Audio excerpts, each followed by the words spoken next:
شهر رمضان الذي أنزل فيه القرآن هدى للناس وبينات من الهدى والفرقان فمن شهد منكم الشهر فليصمه ومن كان مريضا أو على سفر فعدة من أيام أخر يريد الله بكم اليسر ولا يريد بكم العسر رب العالمين وأصلي وأسلم على أشرف الأنبياء وإمام المرسلين نبينا محمد وعلى آله وصحبه ومن اهتدى بهديه واستنى بسنته إلى يوم الدين ثم أما بعد ‘yan uwa barkanmu da sake saduwa a wajen wannan shiri namu mai suna dausayin musulunci.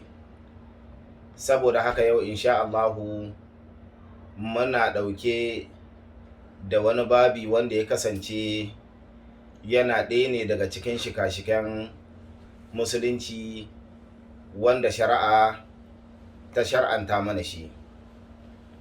Wannan rukuni huwa rukunin rabi' shine azumin watan Ramadan wanda Allah subhanahu wa ta'ala ya farlanta shi akan wannan al'umma, wanda Allah subhanahu wa ta'ala ya ce a'udhu billahi minash shaitanir rajim bismillahir rahmanir rahim ya ayyuhalladhina amanu kutiba alaykumus siyamu kama kutiba alal ladhina min qablikum la'allakum tattaqun.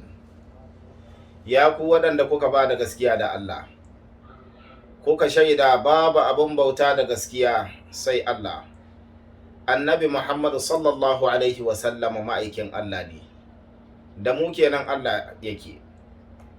Ya ce da mu an farlanta muku yin azumin watan Ramadan, kamar yadda aka farlanta akan waɗanda suke kafinku, ba don komai ba sai dai don ku yi taƙawa. Waɗannan kwanaki da Allah subhanahu wa ta'ala ya farlanta mu yi azuminsu, to lallai fa kwanaki ne ƙidaddu, kwanaki ne ‘yan kaɗan wanda Allah subhanahu wa ta'ala ya farlanta yin su a dukkan musulmi ko musulma mai hankali wanda yake baligi ne, wanda kuma ya zamanto ba matafiyi ba ne. To shi ne wannan farlancin azumin watan Ramadan. Domin kun ga yana da sharaɗuɗɗuka, shi wannan wata kenan. Azumin yin wannan wata yana da sharaɗuɗɗuka. Kun ga na ɗaya dai sai ya kasance daga mutum ne musulmi, sharaɗi na farko. Sannan kuma ya zamanto mutum ne mai hankali, domin kun san kafiri ko ya yi wannan azumi Allah bai ya karɓa shi, domin mai ya bar sharaɗi na shiga cikin wannan addini na musulunci. Hakanan kuma wanda ya zamanto ya fita daga cikin hayyacin shi, ba shi da hankali, ma'ana kenan hankalinsa ya gushe ya fita, ko da hauka ko da kayan maye, ko dan da yake wannan akwai bambanci tsakanin wanda ya kasance mahaukaci ne, hankalin shi kenan ya gushe. Shi wannan lallai fa an riga dama an ɗauke masa alƙalami, domin manzon Allah sallallahu alaihi wasallam ya ce rufi alƙalamu an thalath wa zakara minha wal majnunu hatta yafiq, wanda yake cikin halin hauka har sai ya farfado, sai ya farko. Amma wanda ya kasance kun ga yana cikin sha'anin maye da makamantansu, hankalin shi ya gushe, to kun ga wannan lokacin da ya tuba zuwa ga Allah subhanahu wa ta'ala, to babu shakka zai dawo ya yi wannan fariza ta azumi, Allah zai karba. Domin kun ga abubuwan addini wanda suka shafi ɓangaren addinin musulunci, to fa matakar mutum ya zamanto ya sha wani kayan maye ya kawar masa da hankalinsa, to ko ya yi wannan ibada Allah bayya so bayya karɓarta. A misali sallah ma kun ga Allah subhanahu wa ta'ala ya ce la taqrabu salata wa antum sukara hatta ta'lamu ma taqulu. To saboda haka ashe kenan kun ga bambancin mahaukaci da mashayi bambanci ne wanda yake yana da ƙa'ida, yana da iyaka.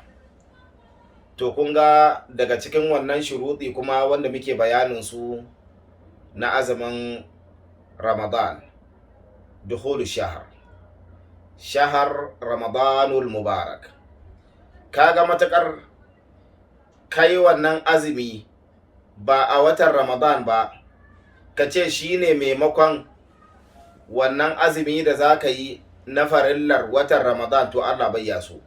Domin me? Ka bar wani sharaɗi na karɓar aiki, saboda duk aikin da za ka yi yana da sharaɗuɗɗuka guda biyu. Shine mai na ɗayansu al-ikhlas lillahi wahdahu, sai ya zamanto wannan aiki da za ka yi shi domin Allah za ka yi saboda Allah, kuma saboda bin ƙa'idar Allah da dokar Allah da umarnin Ubangijinka. Sannan kuma sharaɗi na biyu na karɓar aiki shine al-mutaba'a li sayyidil khalq Muhammad sallallahu alaihi wasallam. Shine wannan sharaɗi na biyu, sai ka yi yadda manzon Allah tsira da amince tabbata a gare shi yayi, sai ka yi koyi da shi, domin kun ga umarni ne daga wajen Allah subhanahu wa ta'ala. Shi yasa kun ga yace da mu wa ma atakumur rasulu fakhudhuhu wa ma nahakum anhu fantahu. To shi yasa kun ga ashe ban umarnin manzon Allah sallallahu alaihi wa sallama yana daga cikin sababin da zai sa aikin kai zamanto karbabbe ne. Allah ya sa mu dace. To saboda bayanin da muke dai, wannan biyayya da za ka yi ga manzon Allah sallallahu alaihi wasallama, kun ga shi dai a watan Ramadan ya yi azumi. Alal misali yanzu kai ka ce ba za ka yi a watan azumin Ramadan ba, wannan azumi da za ka yi sai ka kai shi watan Rajab guda, kwana 30 ka ce za ka yi azuminsu. Idan ka yi, to kaga wannan kayi a banza, Allah bai ya so. Saboda me? Baka yi mutaba'a ba da manzon Allah sallallahu alaihi wasallama, domin shi azumin Ramadan ya yi shi a watan 9, a wannan wata wanda Allah subhanahu wa ta'ala ya farlanta shi a wannan al'umma. To saboda haka kuma kada mu manta shi wannan azumi, Allah subhanahu wa ta'ala daga cikin hukuncinsa ya sanya masa hikimomi masu yawan gaske. Minha hikamun ilahiyya, kun ga kamar kaskantar da kai da biyayya ga Allah subhanahu wa ta'ala. Sannan kuma san cewa daga cikin wannan hikimomi nan ma fa Allah subhanahu wa ta'ala ya sanya yin wannan azumi ibada ce gare shi wahdahu la sharika lahu. Kun ga wannan min al-hikam al-ilahiyya. Sannan kuma akwai hikimomi ijtima'iyya. Daga cikin ire-iren wannan hikimomi, kun ga Allah subhanahu wa ta'ala da ya farlanta wannan azumi ya ce kowa da kowa, da talaka, da mai dukiya, da yaro, da babba, da mace, da namiji, to duk a wannan lokaci dai za a yi shi, wanda Allah subhanahu wa ta'ala ya hukunta, ya shar'anta a yi shi. Kun ga bai ware wa'ansa 'yan awoyi ba, misali kamar daga asuba a ce zuwa azahar shi mai kudi azumin shi yayi. A'a, Allah subhanahu wa ta'ala daga cikin hikimominsa ijtima'iyya wanda ya yi shi ne lokaci ɗaya za a yi wannan azumi, lokaci ɗaya kuma za a sha. Kun ga hukuncin da ya shafi babba shi ya shafi yaro balagagge, hukuncin da ya shafi misali mace shi ya shafi namiji a wani bangare. Kun ga yanzu kamar misali gunda Allah subhanahu wa ta'ala ya yi wannan hukunci ko kuma ya sako wannan hikima ta wannan azumi. Wannan hikima ijtima'iyya yadda muke bayaninta, kun ga kamar yadda muka faɗa, tabbas lokaci ɗaya za a kama baki, a lokaci ɗaya kuma za a sha ruwa misali. To kun ga dai wannan daga cikin hikimomi ne na Ubangiji subhanahu wa ta'ala, al-hikam al-ijtima'iyya. Kowa da kowa duk ɗaya muke, da talakanmu da mai dukiya, da yaro da babba, babu wanda aka ware masa lokacin shi musamman aka ce kai wannan ga lokacinka, kai ma wannan ga lokacinka. Dukkan lokaci ɗaya Allah subhanahu wa ta'ala ya shar'anta mana shi ne lokacin da za mu yi wannan ibada ta wannan farida ta azumin Ramadana. To kun ga wannan dai yana daga cikin hikamul ijtima'iyya. Amma fa kada mu manta, akwai kuma wani rangwame wanda Allah subhanahu wa ta'ala ya sauka shiga annabi Muhammad sallallahu alaihi wa sallama da wannan al'umma tashi.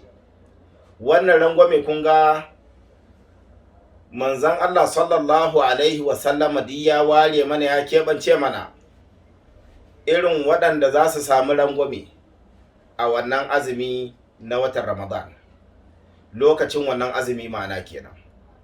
Kun ga a cikinsu akwai almusafir, wanda ya kasance ya zamanto matafiyi ne, zai yi bulaguran nan kuma zai wahala a kan shi. To fa lallai babu shakka wannan musulunci ya ba shi dama yana iya sha, amma lokacin da ya samu dama sai ya rama, bayan wucewar azumin watan Ramadan kenan, sai ya rama wannan kwanaki wanda ya sha su.